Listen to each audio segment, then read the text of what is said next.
안녕하세요. Riding on the Korean wave. Welcome to Thursday's edition of The Culture Wave. I'm Kwon So-ah in Seoul. Explore with us Korea's culture from all aspects and stay up to date with K-entertainment, K-trends, K-policies, K-everything. Now joining me today is our co-host Bella Kim. Hello, Bella. Hi, Soa, and hello to everyone joining us today on The Culture Wave. I'm Bella, here to co-host and fill you guys in with the latest in K-entertainment. Bella, it seems like Thursday appears to be the K-pop Demon Hunters Day. Yes, definitely. We've been talking about K-pop Demon Hunters every Thursday. It feels like recently. It's keep making new records every time. Right, and in fact, our first K-enter story today is about a new record related to K-pop Demon Hunters soundtrack. Yes, that is correct. Golden claimed the #1 spot on Apple Music's US Daily Top 100 chart, the highest ranking ever for a K-pop song on this chart. Unlike Billboard, which accounts for radio, physical sales, and digital downloads, this chart is purely based on streaming data from the US listeners, making it a tough milestone for K-pop artists. Along with Golden, 2 other songs from K-pop Demon Hunters made into the top 10, Your Idol at #8, and also Soda Pop at #9. Beyond the US chart, Golden also topped Apple Music charts in many other countries, including Korea, Australia, Germany, Hong Kong, and the Netherlands. Golden is still my golden go-to song, Bella. And let's continue with K-pop and records. But we're talking about which artists? We're talking about BTS Jimin. He has set a major record on the US Spotify chart. According to the latest update from Spotify, Jimin's second album, Muse, has surpassed 400 million streams on the US Spotify chart. Who, a single released back in July 2024, has also spent 33 weeks on the Billboard Hot 100. Jimin was discharged from his military service in June and is set to make a full BTS comeback next spring. I really can't wait for that. Yes. And now, Bella, we're going to move on to a Netflix series that you in particular enjoyed recently, but I'm still in the middle of it, so please, no spoilers. Well, I finished all 10 episodes in one go. Wow. I couldn't stop. So what series are we talking about? Korean Netflix series Trigger Limited Series is gaining immense popularity in its second week of release. According to Netflix, the series recorded 5 million views last week, ranking second in the global top 10 non-English shows. It also proved its popularity by securing a spot on the top 10 list in 45 countries worldwide, including France, Brazil, Saudi Arabia, and also Singapore. Trigger Limited Series is an action thriller, one of my favorites, set around the appearance of illegal firearms of unknown origin and constant gun incidents in Korea. The series stars Kim Nam-gil and Kim Young-kwan. And Bella, we will have to end today's K-enter with an unfortunate loss of a Korean artist. Right. Yimin, a member of the female R&B duo S1, has died unexpectedly at the age of 46. According to a representative from her agency, Brand New Music, on Wednesday, Lee was found dead at her home on Tuesday afternoon. The agency added that the police are currently investigating on the exact circumstances. Yimin was a Korean-American who debuted in 1999 with S1's first album, Day by Day. The duo gained popularity with their hit songs such as Desire and Hope, I'm Fine, and Wish You Wouldn't Know. Our hearts are with her family and friends. And thank you very much, Bella, for those updates. Yes, I'll stick around. And now let's go over to our AI anchor, Ari, for more on the culture front. Hello and welcome to your AI guide to the latest cultural updates from Korea. Here's our top story. Global interest in Korean literature has surged following Hangang's Nobel Prize win last year. According to the Literature Translation Institute of Korea, sales of Korean books translated or supported by the institute reached roughly 1.2 million copies last year, marking a 130% jump from 2023. The average number of copies sold per title surpassed 1,270, the highest since the institute began tracking data. Other Korean authors are also gaining steady international traction, with Cursed Bunny by Jung Bora and Kim Ji-young, born 1982, by Jo Nam-ju, both selling over 4,000 copies annually for 3 consecutive years. The government will begin distributing 2.1 million discount vouchers for performances and exhibitions this Friday as part of efforts to boost Korean citizens' cultural engagement and consumption. The program includes performance coupons offering a 10,000 won discount and exhibition coupons with a 3,000 won discount. The vouchers will be available on a first-come, first-served basis through 5 online platforms: Nor Interpark, Melon Ticket, Time Ticket, Ticket Link, and Yes24. They must be used by September 19th and apply only to performances and exhibitions scheduled before November 30th. World-renowned pianist Baek will perform in Korea's southwestern city of Gwangju this fall to mark the release of his first Mozart album. The concert, set to take place at the National Asia Culture Center on October 23rd, will feature some of Mozart's most beloved works, including piano sonatas numbers 10 and 12, as well as popular pieces such as Rondo and Fantasia. Baek, who marks the 69th anniversary of his debut this year, remains one of Korea's most celebrated pianists, with a distinguished international career and multiple accolades from prestigious global competitions. That's all from me. Stay tuned to the Culture Wave.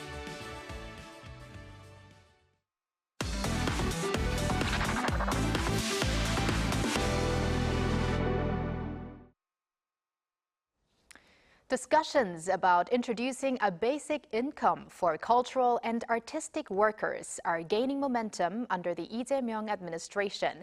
The idea is to provide minimum support for struggling cultural and artistic professionals, recognizing the public value of artistic activities in building the cultural foundation of society and enhancing the quality of life for citizens. The underlying question is there a feasible approach or is it wishful thinking? Lee Eun-jin has the details. This is Lee Se-maro, a theater actor in his late 30s. He heads to work at a supermarket in Bundang early in the morning. At this part-time job, he arranges products on the shelves before the store opens. So, as a theater actor, why does he work here every day before his afternoon rehearsals? The pay he receives for a single play doesn't even meet the minimum hourly wage, so he needs to earn extra money to make a living. I consider myself relatively better off. One senior I know, a woman in her 60s, washes dishes. And the younger actors find it difficult to afford rehearsal studio fees. Many of us have part-time jobs. The reality is that from actual theater work, actors earn on average just over 10 million won annually. That's approximately $7,800. The film and pop music industries aren't much different. In the visual arts sector, average yearly earnings are only about 6 million won, or $4,300. When expanded broadly to all cultural and artistic professionals, the average annual income is about 10.54 million won, which is still below the minimum wage, leading many in the cultural and arts fields to leave their professions. The collapse of foundational arts will lead to a decline in quality and progression of K-culture, K-content, and even Hallyu. Stagnation will be inevitable, I'm sure of it. This is why a basic income for artists is being discussed. The idea is that since cultural workers contribute to building society's cultural foundation and ensuring the public's right to enjoy culture, they deserve at least minimal economic protection. 어려운 문화예술인들을 불쌍하니까 도와주자 이런 차원이 아니고 사실 우리 사회의 전체 수준을 높이기 위한 일종의 투자다 이렇게 생각을 좀 해줘야 될 것 같아서 제가 이제 문화예술인 기본소득 같은 걸 도입하자. There are various approaches. The basic idea is to provide a fixed monthly amount to pure non-commercial cultural and artistic professionals whose income falls below a certain level. The system should be linked to employment insurance for artists and various creative support programs to avoid duplication while ensuring that no deserving individual is excluded. A phased implementation is also being considered. For those who engaged in creative work but didn't receive support this year, we need to try a pilot version of the basic income within budget limits, even if it's only for a few months.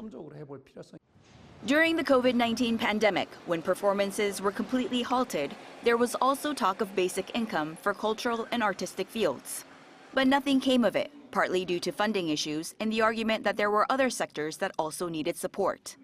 In the end, while the determination of the new administration is important, experts stress that the public must also recognize that the efforts of cultural and artistic professionals benefit society as a whole in order for the basic income system to proceed successfully.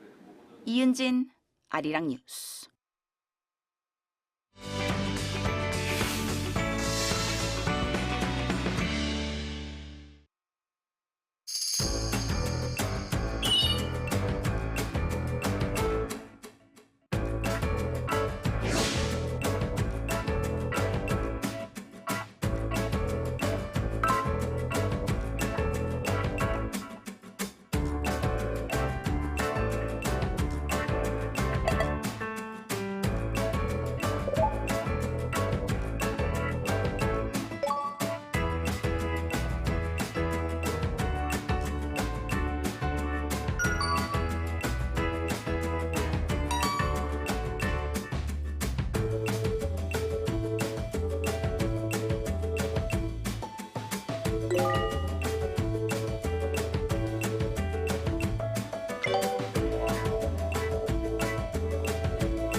Here's a note to Arirang TV viewers.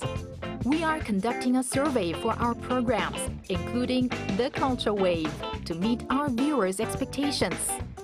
Please visit us at www.arirang.com or on the mobile app Arirang TV to give us your valuable feedback.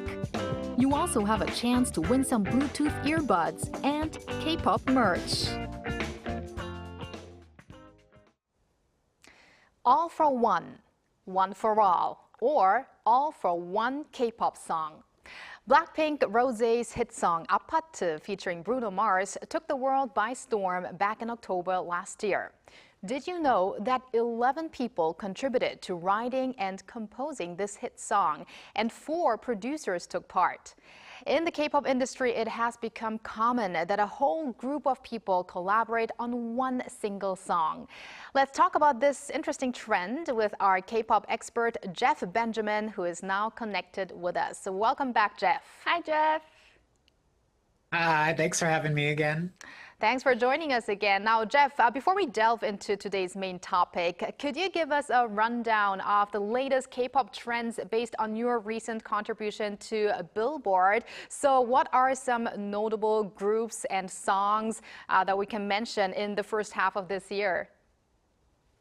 Yeah, definitely. There's 3 big trends I kind of feel like I need to point out. Is that on one hand is that the rookie boy bands are doing really, really well. We've started in this year so far the Billboard piece, Best K-Pop Songs of the 2025 so far. We have JYP Entertainment's new boy band Kickflip on the list with their very first single, Great. It's a really cool, quirky kind of song.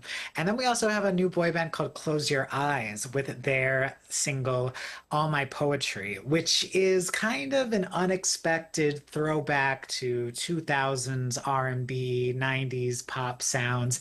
And that's actually kind of one of the big trends I've sort of noticed, is that there's a lot of nostalgia happening this year as well. Not only is Close Your Eyes here with a very nostalgic song, but you have a group like girl group High Key, who just created a song called Summer Is You, a really just kind of great, nostalgic, feel-good rock pop song that actually reminds me of maybe 10 years ago in K-pop, when I really remember that time. Just happy, lots of good sounds in there.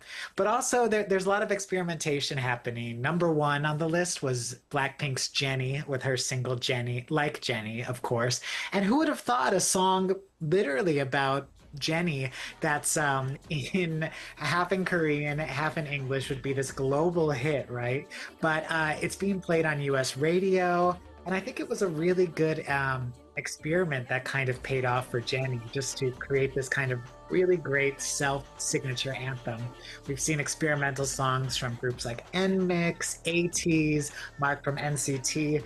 So on one hand, there's a lot of groups, looking to the past, but also there's a lot of exciting things looking to the future and being experimental.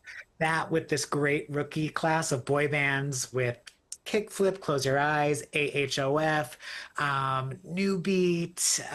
There's a lot of exciting new boy bands on the horizon. So K-pop's in a really good place, I think. Okay, so we've got rookies and we've got also many solo songs and also nostalgic songs.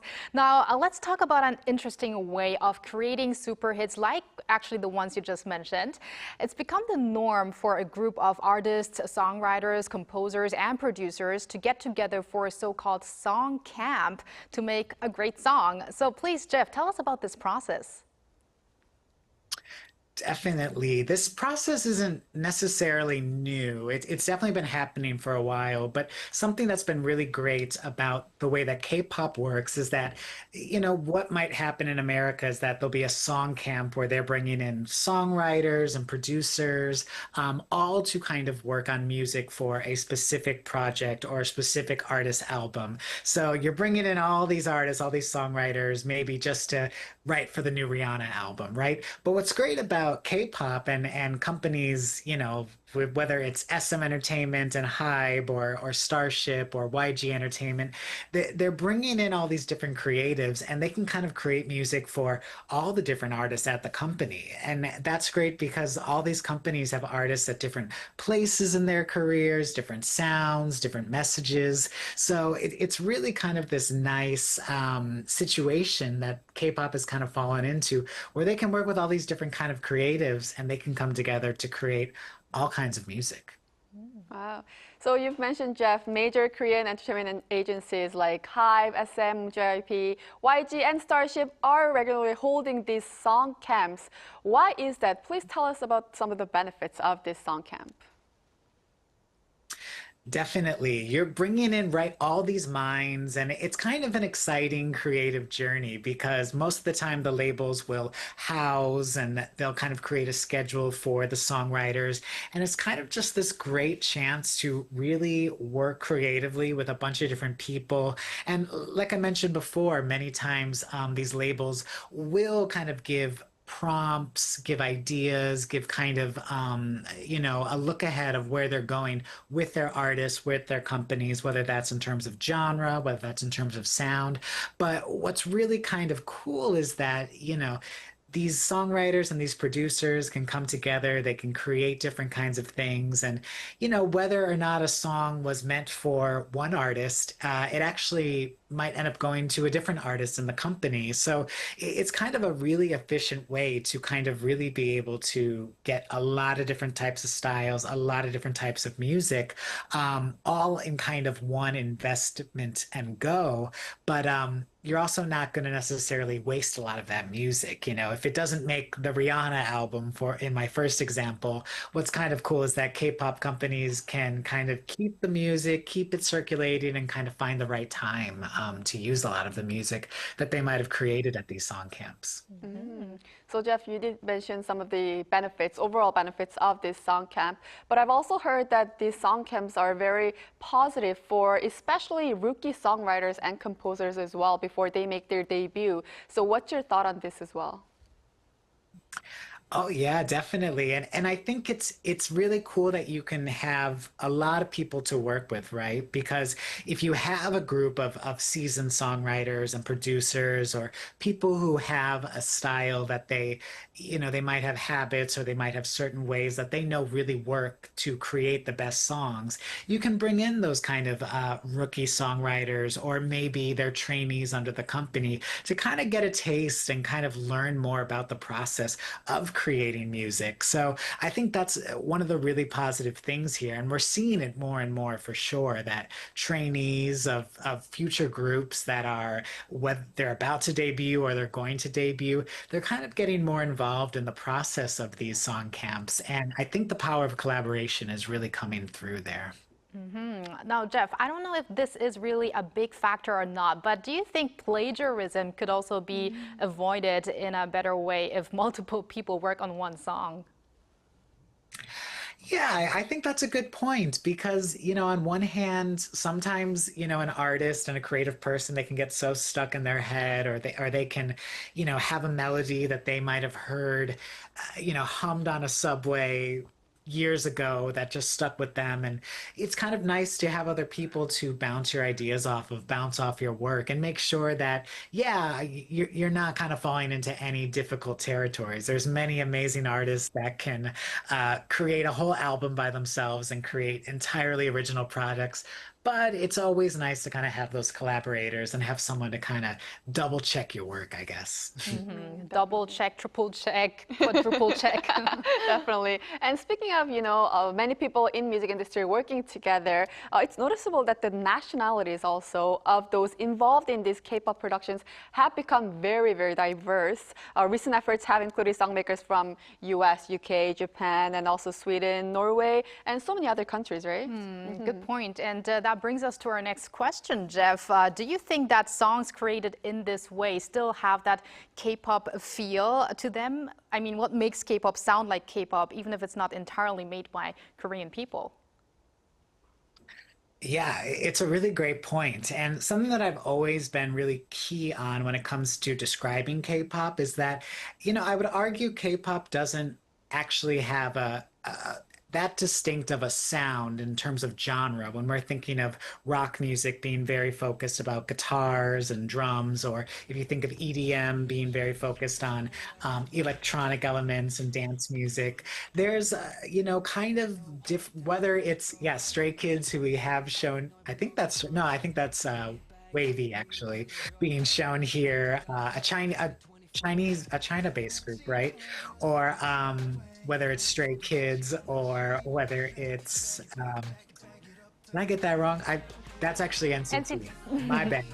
But whether it's Stray Kids, Jenny, you can have all different kinds of people kind of coming together. And I think that's one of the beautiful things about K-pop is that it's not defined by a sound or, certain instruments. It's more so defined about the way that the music is seen. I would argue that we tend to see a lot of, K-pop is released in a very certain way, or the visuals are rolled out in a certain way, or they have comebacks and then they are seen on music programs. There's a lot more elements, I think, than just the music itself, right?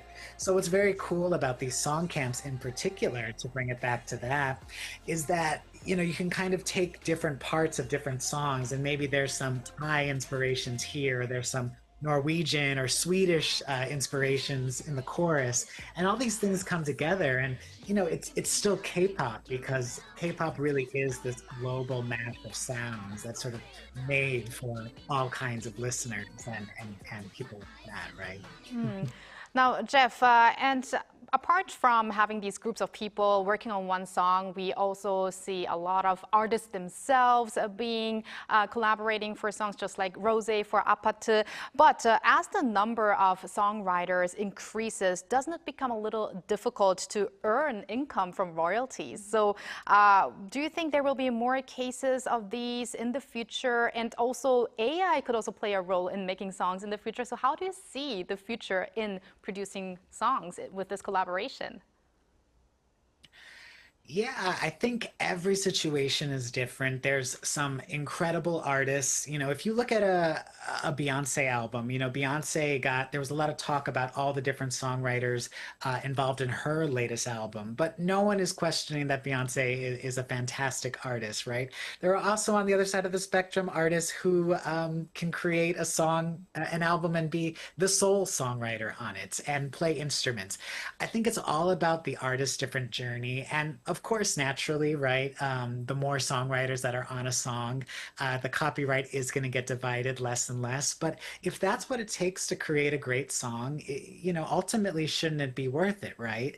Appa 2, of course, is one of the biggest hits of last year and this year, to be honest. And it continues to do well. And I think even though, yeah, 11 people is a lot of people to kind of break up the royalties with, you still are going to, if you've really created something great, even if it took 11 people, it still ultimately ends up worth it, right?